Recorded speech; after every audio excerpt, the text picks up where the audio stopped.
Hi guys, it's Christina from Redefine Creative, and I am back with my fourth layout using this kit in the For Love of Homemade Kits series. So this is a series that I am doing with Hannah, Felicia, and Megan, and I will put links down below to their videos as well. But basically what it is, or how it works, is we start with an inspiration piece, and then we each build a kit based on that same inspiration piece. And then each week after we share the kit with you, we also create a process video with the layout that we did using that kit.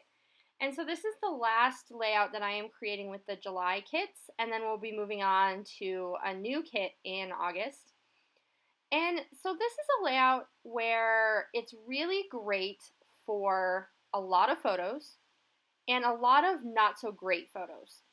So the photos I'm using today were all 4x6s, and they are from Boy Scout camp. And my son was learning how to play capture the flag for the first time. So the pictures are not very good. They're not amazing. They're not wonderful, but they tell a really important story.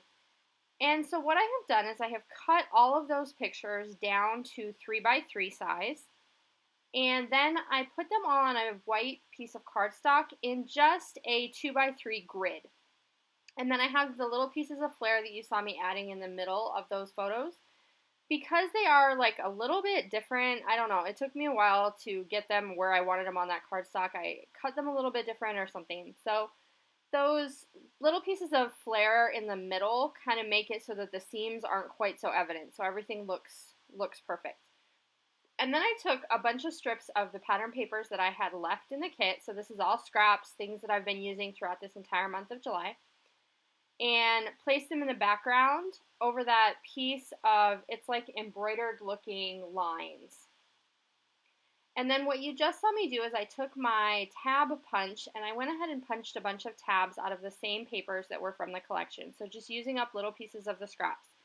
And I just did that to add some additional detail in those two diagonal corners, because my diagonal is going to kind of go from the top right to the bottom left.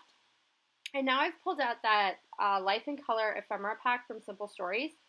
And I'm just going through trying to decide if there's anything I want to use. And I play here with my tab punch because I have this little scrap and it's not big enough to do the whole tab, but it's enough to layer the tabs. So I play with it for a second and create my own little tab.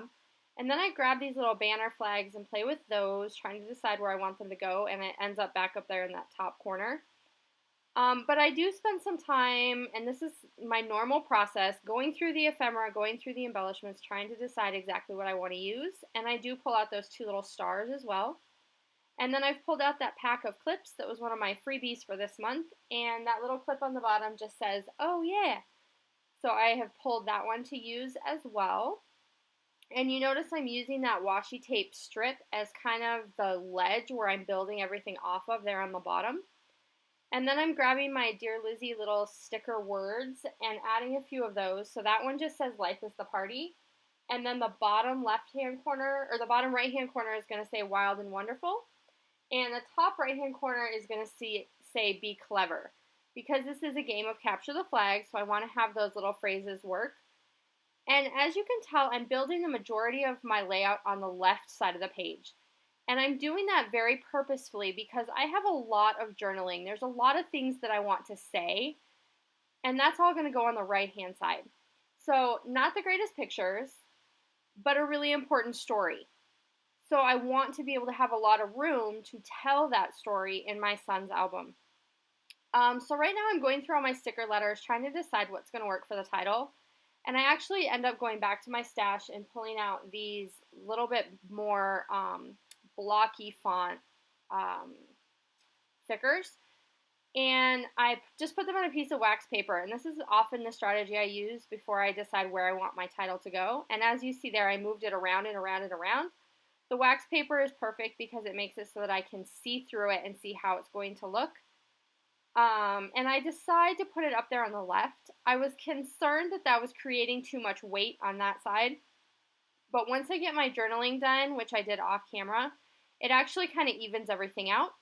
And then I went back and added some misting with my Studio Calico Black Mist, and I'm just doing that on that same diagonal that I've been building throughout this entire layout.